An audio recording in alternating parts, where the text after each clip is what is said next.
Seorang warga desa Panggalih, Kecamatan Cisewu, Jawa Barat bernama Holis Muhlisin, 31, viral karena mendapat tindakan intimidasi dari keluarga kepala desa. Holis mendapat intimidasi setelah mengkritik kondisi jalan rusak desa melalui postingan media sosial Facebook.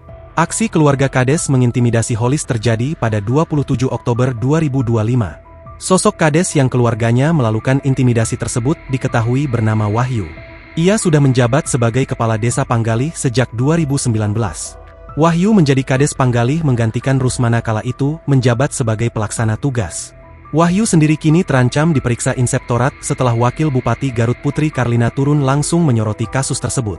Holis mengaku kejadian mendapat intimidasi dari keluarga Kades setelah dirinya kerap mengunggah kondisi infrastruktur rusak di desanya. Iya betul itu adalah saya, kejadiannya tanggal 27 Oktober 2025, kemudian saya posting di Facebook 31 Desember 2025. Ujarnya melalui sambungan telepon, Sabtu, 3 Januari 2025, malam, dikutip Tribun Jabar. Ia menuturkan, peristiwa tersebut bermula saat dirinya hendak bertemu dengan seseorang di wilayah desanya untuk membicarakan urusan akun Facebook.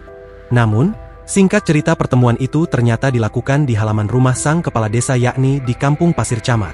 Padahal urusan saya dengan teman soal akun Facebook palsu sudah selesai, tapi tiba-tiba ada beberapa keluarga kepala desa yang mengintimidasi saya, ungkapnya. Intimidasi itu ucapnya, dilakukan oleh 4 orang, yakni istri kepala desa, anak kepala desa, menantu kepala desa, serta keponakan kepala desa.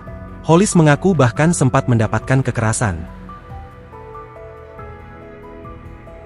Download Tribun X sekarang, menghadirkan lokal menjadi Indonesia.